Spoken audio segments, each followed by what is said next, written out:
বৃন্দ, সেই সাথে আমার সামনে উপস্থিত স্নেহের ছাত্র ছাত্রীরা, আমাকে দু একটি কথা বলার জন্য যে সুযোগ দেওয়া হলো তার জন্য সকলকে আমি আন্তরিকভাবে শ্রদ্ধা এবং অভিনন্দন জ্ঞাপন করছি। যেহেতু সামনে বসে আছে ছাত্র ছাত্রীরা, সেই জন্য তাদেরকে উদ্দেশ্য করে আমি দু একটি কথা বলতে চাই। আজকে মূলত বিশ্ব নরসিংহ উদযাপন, অনেক গুণী ব্যক্তি এখানে অনেক মূল্যবান কথা রেখেছেন, এরপরেও অনেকে বক্তব্য রাখবেন। তো আমি বিশেষ করে তোমাদেরকে বলবো, নবী সাল্লাল্লাহু আলাইহি ওয়াসাল্লামের জীবন আদর্শ থেকে চারটে জিনিস ধারণ করার জন্য এবং গ্রহণ করার জন্য। নবী সাল্লাল্লাহু আলাইহি ওয়াসাল্লামের জীবনকে আমরা চার ভাগে ভাগ করতে পারি। একটা হচ্ছে 1 থেকে 25 বছর বয়স, সেটা হচ্ছে তার ছিল সমতার জীবন, যার কারণে তিনি আল আমির উপাধি পেয়েছিলেন মক্কাবাসীর পক্ষ থেকে। দ্বিতীয় অধ্যায় 25 থেকে নিয়ে 40, সেটা ছিল তার সাধনার জীবন। গাড়ি ঘেরায় তিনি এই দীর্ঘ 15টা বছর সাধনার মাধ্যম দিয়ে তিনি সিদ্ধি লাভ করেছিলেন। কোরআনে কারীম সর্বপ্রথম তার উপরে এই গাড়ি ঘেরাতে নাযিল হয়েছিল, অবতীর্ণ হয়েছিল। তৃতীয় অধ্যায় 40 থেকে নিয়ে 53 বছর পর্যন্ত, এটা ছিল তার জীবনের ধৈর্যের সময়। যত রকমের নির্যাতন, নিষ্পেষণ, উৎপীড়ন ইত্যাদি তার উপরে নেমে এসেছিল, এই সময়ে তিনি সেগুলো সবর বা ধৈর্যের মাধ্যম দিয়ে মোকাবেলা করেছিলেন। তার জীবনের শেষ অধ্যায় মাদানী জীবন 53 থেকে 63 বছর পর্যন্ত, এটা ছিল ক্ষমার জীবন।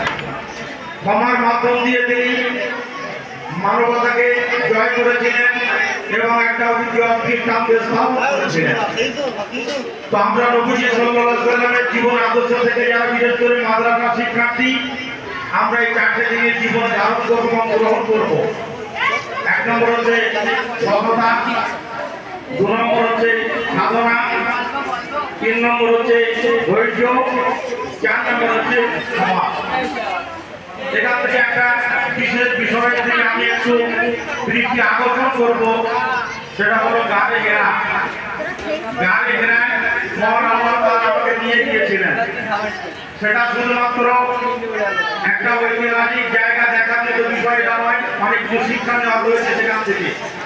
আমার মনে হয়েছিল সেটা শুধুমাত্র কোরআন নাজিলের শহর বা কোরআন নাজিলের কোনো পাহাড় নয়, সাথে সাথে সেটা হচ্ছে সফলতার চূড়ায় আরোহণ করার একটা আমাদের অবলম্বন একটা সিঁড়ি। অর্থাৎ যারা আমরা জীবনে সফল হতে চাই, যারা সফলতার চূড়ায় উঠতে চাই, আমাদের জীবনে সাধনার অবশ্যই প্রয়োজন হবে এবং সেই দুর্গম রাস্তা পাড়ি দিয়ে কিন্তু আমরা সফলতার চূড়ায় কিন্তু আমরা উঠতে পারবো। আমরা যারা ছাত্র ছাত্রী পড়াশোনা করছি, ওই গাড়ি ঘেরায় প্রথম যে 5টি আয়াত অবতীর্ণ হয়েছিল কোরআন কারীমের, দুবার মহান আল্লাহ তাআলা নবী সাল্লাল্লাহু আলাইহি ওয়াসাল্লামের মাধ্যম দিয়ে ইকরা শব্দটা ওখানে ব্যক্ত করিয়েছিলেন। আমার উস্তাদে মুহতারাম হযরত মাওলানা মুফতি সাঈদ আহমদ পাওয়ারপুরি রহমাতুল্লাহ আলাইহি দারুল দেওবন্দের শিক্ষক ছিলেন। তিনি বলেছিলেন যে ইকরা শব্দটা আল্লাহ পাক কেন দুবার ব্যবহার করলেন।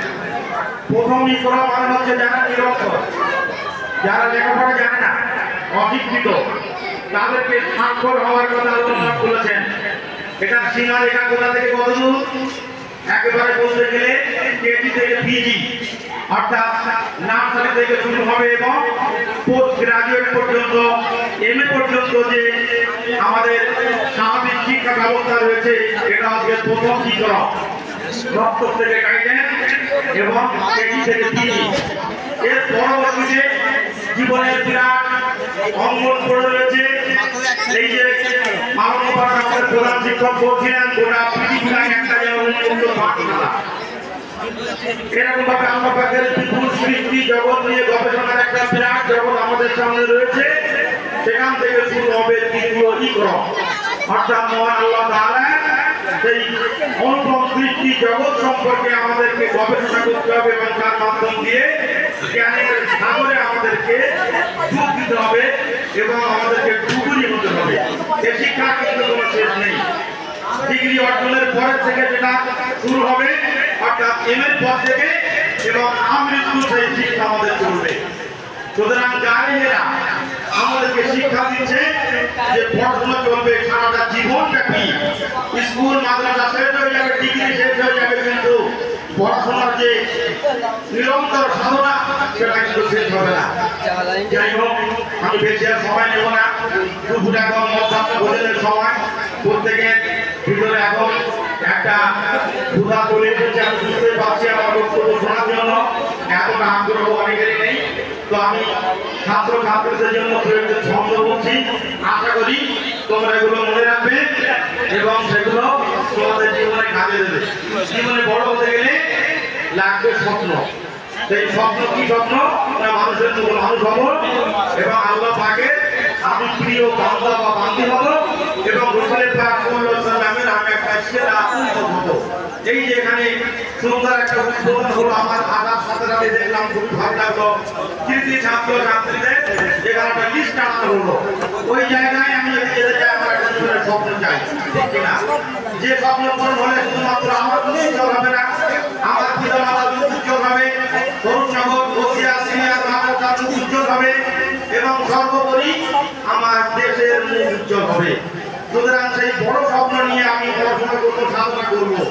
আমার সাথে যদি তোমরা একটুখানি গল্প পেলাম তাহলে মনে হয় তোমাদেরও ছন্দ হয়ে যাবে।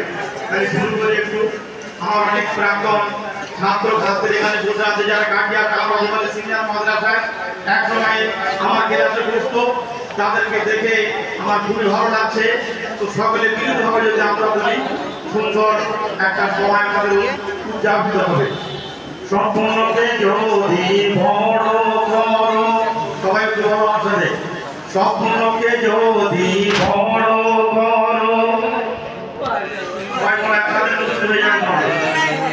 স্বপ্নকে যদি বড় করো, বিফল তুমি হবে না। স্বপ্নকে যদি বড় করো, বিফল তুমি হবে না। স্বপ্ন হারা মানুষেরা সফল হতে পারে না।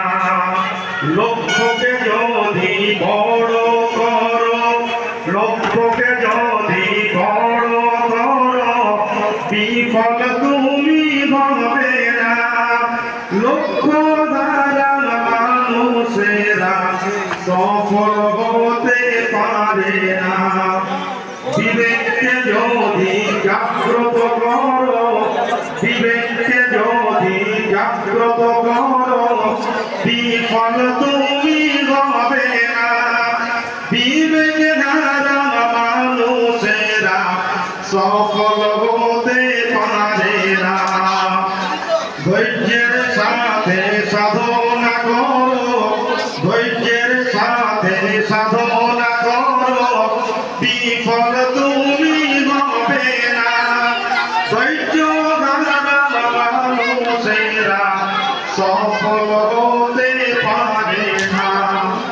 যাই হোক, অনেকটা সময় আমাকে দেওয়া হলো। মহান আল্লাহ তাআলা এতক্ষণ ধরে যা কিছু বললেন, যা কিছু শোনালেন, তার উপরে আমাদের সকলকে ইখলাসের সঙ্গে আমল করার তৌফিক দান করুন এবং আজকের এই অনুষ্ঠান থেকে যা কিছু আলোচিত হলো সেই আলোয় আমাদের সকলকে আলোকিত হয়ে সুন্দর একটা আলোকিত সমাজ এবং পৃথিবী গঠন করার তৌফিক দিন। সকলে বলে আল্লাহুম্মা আমিন। সকলকে আরেকবার আমার পক্ষ থেকে অভূত ধন্যবাদ এবং ইসলামকে জানিয়ে আমার সংক্ষিপ্ত সময় এখানে শেষ করলাম। আসসালামু আলাইকুম ওয়া রাহমাতুল্লাহি ওয়া বারাকাতুহু।